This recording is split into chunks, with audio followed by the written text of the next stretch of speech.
Welcome. After more than 500 episodes, I have decided to give the Fintech One-on-One podcast a bit of a refresh. You'll notice new music, a new intro, better sound quality, and some more subtle differences as well. And we'll also be launching some new features soon. Of course, you still get the same quality interviews that have made this one of the most downloaded podcasts in fintech.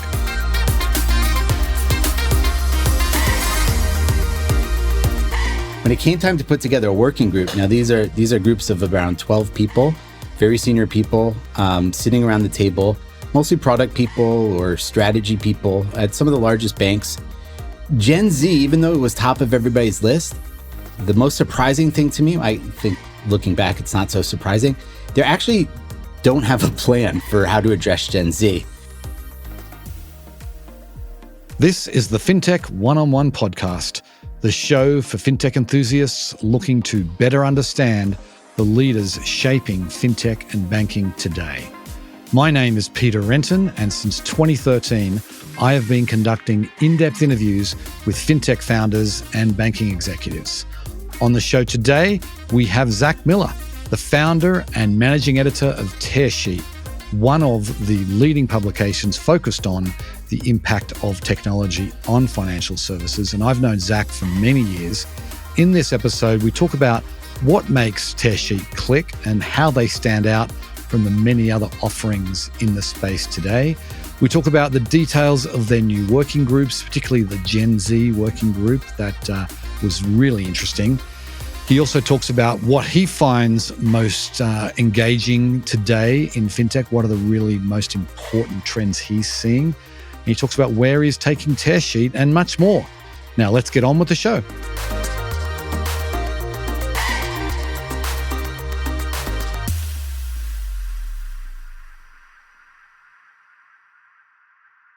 Welcome to the podcast, Zack. It's great to be here. Good to see you, Peter. Good to see you. So, I think you go back further than I do in many ways in this space, or as far, because first time I learned about you was when you were interviewing Renaud Laplanche all the way back in 2012. I still remember that interview, actually. Was it that long ago? Wow. It was that long ago. Back then, it was peer-to-peer lending was a little thing, and it just wasn't very popular. So I know that that was one of your early podcasts. Why don't you give us what you've been doing for the last 10 to 12 years, starting off with, that was the trade streaming podcast back then, but starting off with trade streaming. Yeah, so I'm not going to get the dates right because my brain doesn't work that way. But yes, okay. It is amazing that we go back that far. I started a podcast and a newsletter back then really as a mechanism to meet people in fintech. I was both an entrepreneur, an investor, an employee at some early stage fintech companies. We weren't calling it fintech back then. Right. And you were one of the few people who were actively writing about their experiences in peer-to-peer lending as a new asset class, in fact. Mm-hmm. And so I ended up writing a book called Trade Stream Your Way to Profits, Building a Killer Portfolio in the Age of the social media. And this podcast and newsletter was really all about meeting people like you and the entrepreneurs behind the companies like Renaud Laplanche at Lending Club, and hearing what they're doing and how they're doing it, and being able then to translate that for investors so that they can use some of these strategies and employ them on their own. What I do today is different than that, but that was the starting point.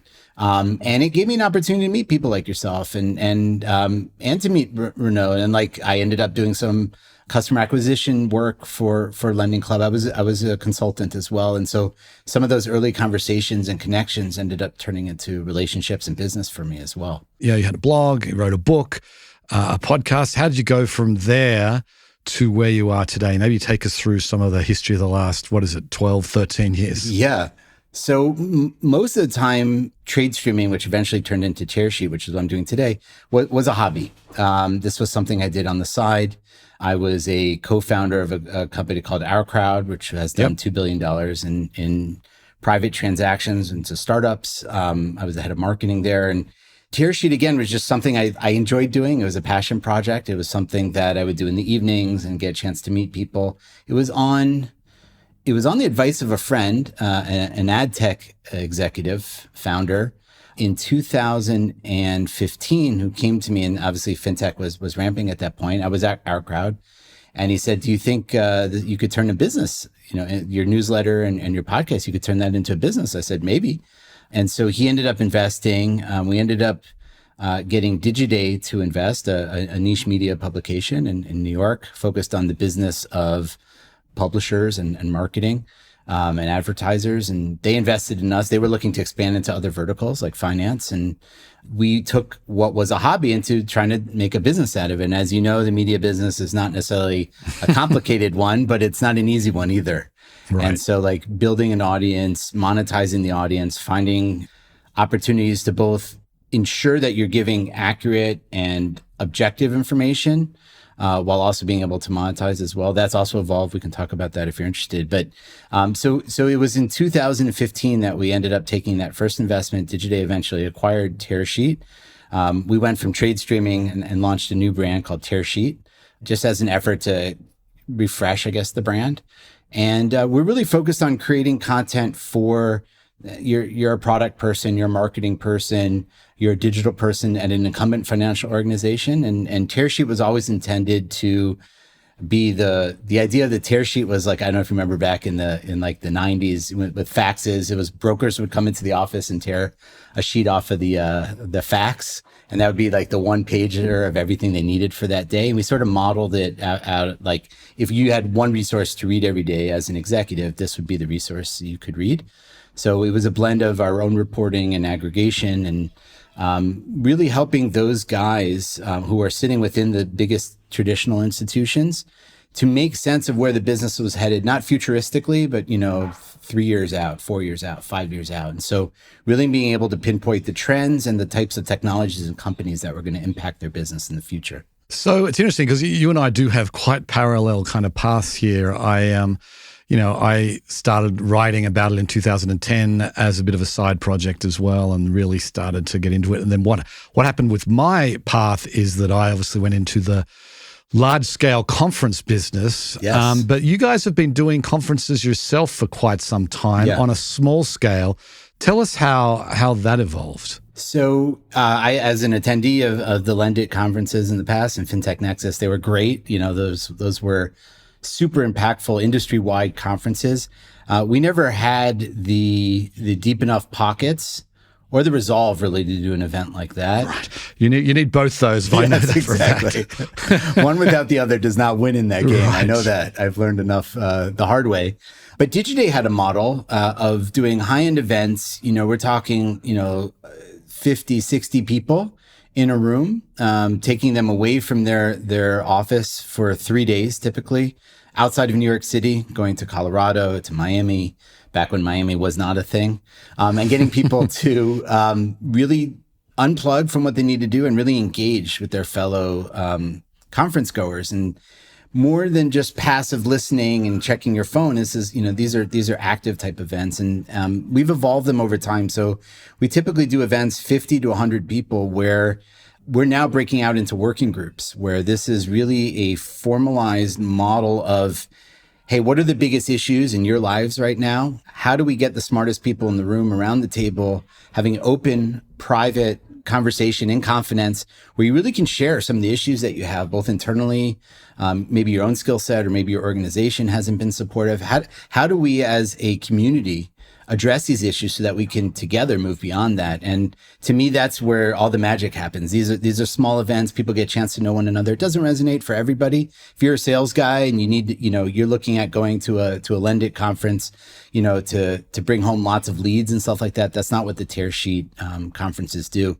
It's really more content driven and more relationship driven, I would say. Mm-hmm. Gotcha. I want to dig into those working groups because I saw you launched like a Gen Z working group. Mm-hmm. That was our first one. Right. And that was as a parent of two Gen Zs and seeing how they consume technology and financial services, and it's so different to previous generations. So tell us a little bit about kind of when you launched it and how that's gone. What did you find out? So I would say around summer of 2023, we polled our audience at one of our conferences about, what are the top 3 issues you have facing your business today?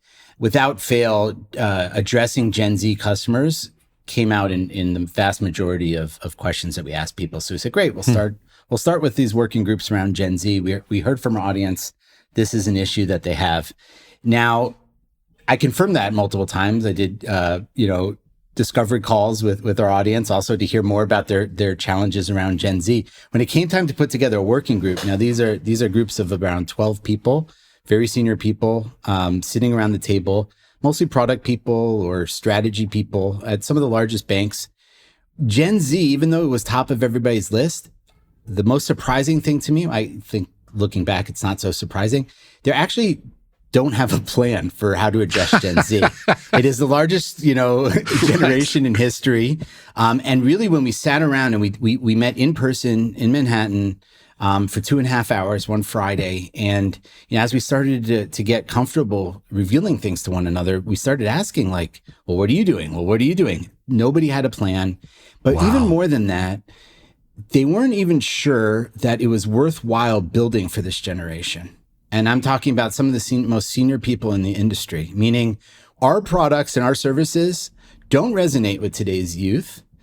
We're not sure they may ever resonate with today's youth, or what we'd have to do to build to go so far out to reach that customer. Maybe it's not worth it because right now they're not generating any money for us. Again, a very short-sighted view. Wow. Yeah. But they were asking that question, and I think I keep saying this at all of our working groups, that I think the success of the working group was that everybody said something around the table that would have gotten them fired. So, right. But that showed the honesty, and I was surprised. I was happy to hear our participants be able to get that real. But that's an issue, man. We have, it's not just customers of Gen Z; it's also hiring employees as Gen Z. We hear this in a lot of our working groups on other subjects. It's like, I've got these Gen Z employees and I don't know how to motivate them. I don't know how to get them to work. There are all kinds of issues around tackling this generation. And I don't think we've even begun to scratch the surface and being able to solve for that. Like, is the working group, is it ongoing or is it like a fixed length program? So we're experimenting with different types. So this Gen Z one we met once in person. We kicked off the working group, 2.5 hours. BCG hosted it in their offices. And then we met 3 more times online. So we had that first interaction in person, which was fantastic because the magic happens when you put good people in a room together. And then the other 3 were online. And that is in contradistinction to some other working groups that we've done, which we do every month. We have a 90-minute call, say, for marketers in financial services. We have another one for comms and PR people. Those are repetitive, periodic ones that meet every month. So and then we've done some, like we just did our Big Bank Theory conference in this format. This is our flagship conference. And that was a one-time meeting all day. We spent 8 hours in a room together tackling all the biggest issues around banking. So for some people, meeting in person is a need, and they need to get out of the office. They want to unplug from everything. And for other people, they appreciate being able to log in from wherever they are in the world and be able to participate like that. I don't think there's one right model or not. So we're continuing to experiment with this. Right. So I'm just curious, out of the Gen Z, did anything get resolved in that? Like, are the bankers that were members of your working group? I imagine they learned something, but are we going to some of these banks just abandoning Gen Z? Because to me, that would be just insane. No. The largest generation ever. Well, and certain banks admitted in the group that like we can't even afford to risk abandoning them, even if we were, even if the odds are on our side, because it's an existential issue, particularly for plain vanilla type institutions. Right. So we didn't solve for anything. I think that's also an issue. Like we weren't aiming to solve for anything. We did put together a roadmap in the form of a manifesto of like, here are the top 10 things that are going to guide our continuing to learn, experiment, and build for this audience, even if we do it slowly. So we came out with with some research, which I'm happy to share with you. You can include that in the show notes.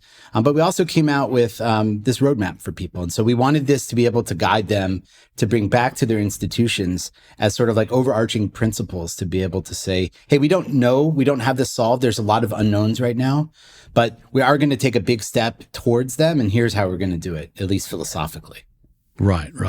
Then let's just step back for a second. When you look at Tearsheet today, and I know you have a daily newsletter, which But we used to have a daily newsletter back in the day, but yours always came out a little before mine. So I always checked yours to make sure I didn't miss anything in the day. But what are the different components of Tearsheet today, and how are you making money? Thank you. So, and thank you also. I've seen in your daily newsletter over the years, including some of the links of ours, and I appreciate. Sure, like to be inclusive. Those. Yeah, thank you. And we publish every morning at 8:15 that newsletter Eastern. We have our daily reporting, which is really all about the front end of the business, partnerships, technologies, marketing channels that are impacting the financial services business today. Partnerships, again, new product offerings are a very common theme for us. Those are the types of our daily stories. We also do deeper pieces as well, like day in the life of certain executives, getting to know them, seeing really the whole people within the industry. We're looking at the people, the technologies, and the institutions that are embracing this new, again, we're talking about financial services. So, from the incumbent side, so they're not taking revolutionary steps, they're taking small evolutionary steps. And we're trying to track that. And we do have a bias towards the positive. This was something that was important to me. We do look for the stories of there's plenty of stories of how these institutions don't get it, and the mistakes that they made, whether it's an accident or whether it's, something more nefarious, but we don't cover those stories. We're really looking at the stories of the partnerships that are working. What are the components that make that successful? Let's unpack that and figure out how to make that work. What didn't go right and how'd you fix it? So really trying to get beyond the news into focusing on the almost like case studies of how all these things are coming into being. That's the approach that we've taken more recently in our coverage, is really looking at from a case study point of view. Can you dissect and deconstruct this partnership between these two interesting organizations, a JP Morgan Chase on one side and a fintech on the other, and what makes that really work? By asking the principals on both sides how that's happening. So that colors our daily coverage. We have a couple podcasts. I have my flagship Tearsheet podcast. We also are experimenting.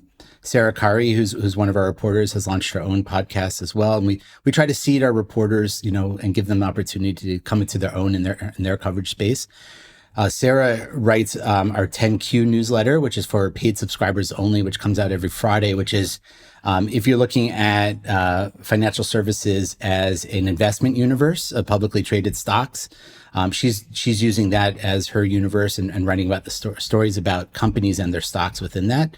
That goes for paid subscribers. So we have a free daily coverage, and then we have a paid subscription. We call it Tearsheet Pro, which goes a little bit deeper into the coverage universe. Beyond that, we have that daily newsletter, as you spoke. We have a weekly newsletter that comes out on Sundays. And then we have specials. When we have a working group, we'll try to create something, a research report that comes from that we can make available to our whole audience. So we're trying to be thoughtful about how we create content and then spin off different forms of that to our different constituents, whether you're a free reader or you're a subscriber or a paid subscriber. Right. And then, of course, you have the conferences, which I imagine also drive revenue. Yes. So we've got the paid TS Pro. That's $50 a month. We have our conferences, which are anywhere between $500 and $1,000 to attend. We have our paid working groups. And then we have a content studio, Tearsheet Studios, which is where we make the bulk of our money. This is a in-house studio that services some of the biggest brands in the space, from Citibank to Galileo to MasterCard and Visa. We've worked with some of the largest companies within financial services space, and we create white papers, customized podcast series for them. With Publicis Sapient, which is, does app development for some of the biggest banks in the world. We launched a whole new brand for them called Steez, which was their Gen Z brand, which was really focusing on how Gen Z and financial services are intersecting. And so we launched a new website for them. We created first-party research around that. We did a conference and calls and a newsletter around that. So within that studio, we have a lot of capabilities to be able to service mostly vendors looking to reach bankers. Got it. So that's really interesting. I always found your content interesting insofar as, again, you really focus on, what is Citizens Bank doing in their mobile app development, or something fairly specific.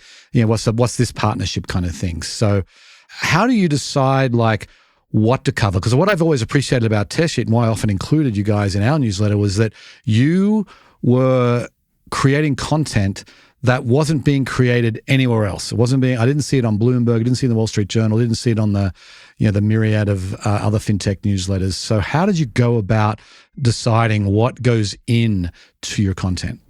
Thank you for saying that, Peter, because that was by design. We didn't want to be another outlet that was repurposing press releases. Not to say we haven't done that over our career. We have. But in general, there's so much news. The world is awash in news that we didn't think that we could add any value there. So from our vantage point, it was like, well, if you're the head of product at Goldman Sachs's Marcus, which is defunct now, we can talk about that. We did a lot of coverage of that division over the years. What do you need to know? What's going to impact your thinking during the day? What kind of articles do you want to read? And the way we got to feel this out was by talking to them a lot. We have a lot of relationships in the space. I've been at this, I didn't have a beard or gray hair when I started this. So, like what matters to you? And so we would hear from them what matters to them. And a lot of what people would say, whether it was on the podcast or reading those case study like articles that you're describing, Peter, people would say, when I'd meet them in conferences, they'd say, I have that problem too. And I love listening into, almost as a voyeur, into how other companies are solving that. Because these are very similar issues that everybody has. Like, how do we innovate in a large organization that is somewhat immune to innovation and has a lot of regulatory oversight? So, like, how do you compete with fintechs that don't have a division of innovation? They innovate in their DNA. So these issues that they were facing become clear when you talk to them. And so we were looking at to identify the brands and the people who are really making these stories happen. And so, there's thousands of banks in the US. We try to cover the biggest ones, in the sense that by speaking to them, I think if you work in a smaller bank, there are takeaways that you can apply to your organization, and it doesn't work necessarily vice versa. So, and a lot of that had to do with our reporters and me as an editor learning what was really important to our audience. So thank you for picking up on that. Yeah. No, my pleasure. I think you guys have done a great job over the years. So, by the way, it took years to get to that. I mean, you can attest to that. I'm curious to hear about you. It's like, in the first few years, it was a blog, and I had a newsletter as well as the podcast. So Renaud Laplanche, who's just starting Lending Club, Renaud is a fantastic marketer in his own right, but he was open to meeting with new writers, and he was looking to get PR for his firm. But to break into banking, like to get Goldman Sachs to talk to us, or Capital One to talk to us, or to Citi to talk to us, that literally took years of just showing up and publishing every day before we got our first access to an executive at those companies. Right. How was it for you in that space, like in terms of getting to the people you wanted to speak to? Well, as you say, the fintech folks were much easier. Yeah, they're hustlers. Renaud from the very first time. Like, I remember when all I had was a blog, and I went to San Francisco, and they just moved into their new office in downtown San Francisco, and there was like 40 people there. And he met with me for an hour. He showed me around. It was very gracious. And I was just this little guy with a blog, didn't have any event, nothing. So he was very gracious with his time, as were others in the space. The Prosper guys were just down the road and were also very gracious. But once we had an event, we had a large scale event. So what would happen is, once we got to scale, it took us probably 2 or 3 years before we got to scale. It was really after Larry Summers spoke at our event in 2015. That put us on the map. Then we would reach out to the Citis and JP Morgan Chases of the world and get a response. And we'd say, like, here's who spoke at our last event. We'd love to have one of your executives speak. And so that's how we got in the door. And without that, I think it was been a lot harder. And then with Marcus, because Marcus started in consumer lending, we were really deep in consumer lending. So I remember having conversations with Goldman Sachs before they launched Marcus, and really getting, they wanted to be in with us right from the get-go. So that was really good, but it wasn't easy. And I think it's still not easy today, where there's so many gatekeepers, particularly at the largest banks. Like we never got the CEOs of the largest banks. We've had the CEO of every major fintech company that we've wanted to get to speak has spoken at our events over the years. But banks were just much more. We got C-suite, but we never got CEOs of any of the big banks. It was hard. When I started Tearsheet, I told our reporters like that my goal was to get Jamie Dimon on the podcast at some point. I've done close to 700 episodes. Jamie has not been on the podcast, but I don't know if I'll ever get to him. But I have gotten divisional CEOs at JP Morgan Chase. But you're right; those gatekeepers they're there for a reason, and being able to build trust. A lot of building trust with the biggest institutions is just showing up and doing it day in, day out, and being there for years. So that they need to be able to trust you that you're going to faithfully represent your opinion and not go off on some weird thing, or they're not going to make their people available to you. So there's sort of that push and pull. Like, how do I keep my bones as a reporter to be able to report on what I want to report and not necessarily parrot what they're telling me, but also be able to get access. And that's sort of the dance that's happened over years. It is. And it also helps when you're not kind of looking to dig up dirt. Correct. Like you're not trying to get a scoop where something bad has happened. And like we had a similar approach. We covered some of the negative stories, but we weren't trying to get a scoop, but we would always, I always say when people came on my podcast as well, like I want to position you in a positive light and your company in a positive light. It's not a gotcha interview. I am not the New York Times or 60 Minutes or what have you. This is going to be it's not a puff piece either. It's trying to delve deeply, which I think you guys do as well. But anyway, I want to move on because we're running out of time here, and I want to talk about. There's so many different areas of fintech. Like when we started in this space, I started in the consumer lending space, and I'm really on the peer-to-peer lending side, and kind of branched out from there. And I look at the space today, and it's so broad. There's so many different areas you can sink your teeth into. All the different payments innovations, all the different new kind of ways banking products are distributed. There's all the different consumer acquisition tools. And then you've got all the fintech partnerships. You've got AI. You've got so many different parts of financial services that are being impacted by technology. I'd argue there's almost no part of financial service that isn't impacted. So what are the things, when you're looking across the broad landscape, what are the trends that you really are looking at most closely right now?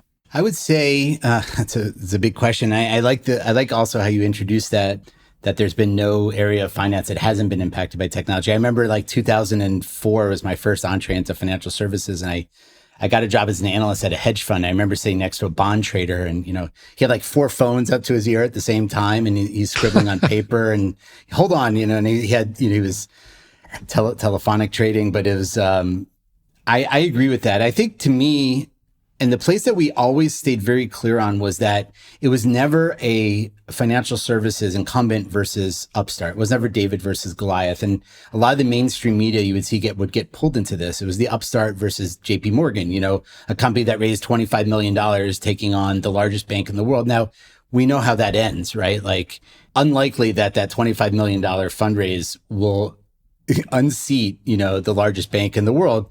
And so for us, we never took that us versus them or, big versus small tack. And the idea was that for this to work, for financial services to change and evolve and be kinder, gentler, and better for everybody, it will take partnerships. And so I do believe one of the most encouraging things is within financial services is the amount of experience that certain banks have gotten partnering with fintechs. It's become a practice for them. And I think the ability to partner at scale will be a differentiated skill for the best institutions going forward, where they will become, almost like an API hub for working with some of the best fintechs out there. And to be able to do that in a way that's both protective of the core business and also can keep up with fintechs that are, watching the clock and have a burn rate that they need to manage. Like it's not easy, but I do think partnerships to me is one of the most interesting things that are happening. And a lot of times when we talk about partnerships, I always talk to my writers or journalists like, wait, is that a partnership or is that a vendor relationship? And most of the time they're just vendor relationships. I'm talking about partnerships. I mean, vendor relationships are important too. How do you kick off a deal with a new vendor? But I'm talking about real integrations, deep integrations where, you're melding on strategies a bit. And I think that's most interesting to me. Obviously open banking and open finance, I think is really interesting. We were really early in terms of our coverage of the Plaids of this world and the sort of the the piping and infrastructure that will provide for the future, and to be able to have some data portability and sharing there that will be essential for this industry to grow in the future. I'm still a fan of blockchain, not a huge fan of cryptocurrencies or trying to pick which one will be successful or not. But really the underlying infrastructure, I really do view that as sort of like Internet 4.0, whatever, where it's like the sharing of information with an associated monetary value with it. I don't think there's a use case right now that makes sense, like that shows that how powerful blockchain will be, but I think we will start to see that in the next few years. So we're not doing a lot of coverage of blockchain right now. It's sort of, it goes in this hype cycle, and we have gotten caught up in the hype cycle, unfortunately, to our detriment and to our readers' detriment. But right now, I do believe like the companies that are building are going to be the ones that are there in the future. You're not alone there. I think everyone got caught up. It's so frothy. The 2017, 2018 timeframe, and then the 2021. Again, exactly. Yeah, we got the same thing, and I think which corresponds to rises in the asset price itself. And I think that gets mainstream media really excited. But to me, it's really the infrastructure layer that's really most interesting right now. And I do believe also like a lot of the stories we're doing right now is about expanding financial services to the unbanked or underbanked. I think there's a lot of work that's going on there that are providing what used to be, sort of captured services to an elite group of people and making those available at a price point and access to the broad swaths of people who couldn't necessarily afford it in the past. I think that's really encouraging as well. So we really do believe as a stance at Tearsheet that financial services has the potential to make the world a better place if it takes that on as an ethos. And so we want to cover those companies that are able to do that broadly and at scale. Couldn't agree more there. I think that's something I think financial services,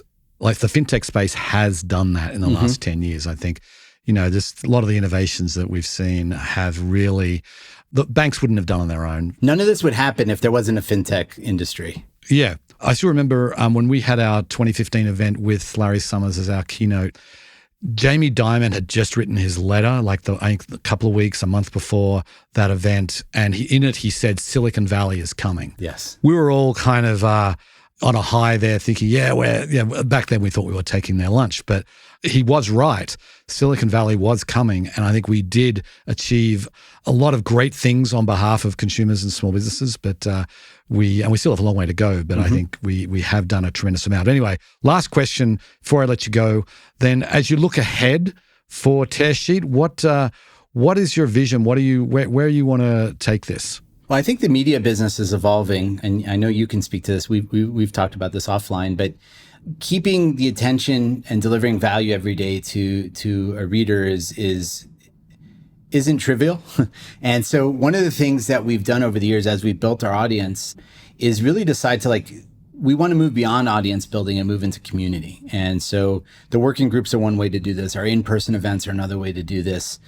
We have some other ideas up our thing you'll hear later this year. We're talking about getting involved in investment syndicates at this point. But how do we take these executives that have, there's no dearth of things to read out there. But how do we get them really involved hands-on, dealing, not just reading our stuff, but having it be bi-directional, sharing what they're working on. What are their needs? And how do we do that at a community level? Those are the things that I would love to see Tearsheet be successful in the future. So really moving from audience to community where our readers are taking an active part in telling the future of financial services.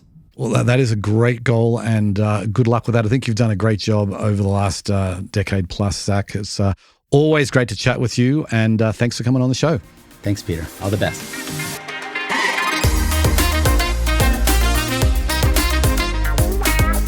How banks are partnering with fintech companies is the hottest topic in fintech in 2024, let's face it. But with all the consent orders flying around, it is easy to forget that banks have been partnering with technology companies for several decades now. And there are many examples of fintech companies and banks with successful partnerships today that date back many years. There is a lot that has gone right. Let's not forget about that. Anyway, that is it for today's show. If you enjoy these episodes, please go ahead and leave a review on the podcast platform of your choice. And thanks so much for listening.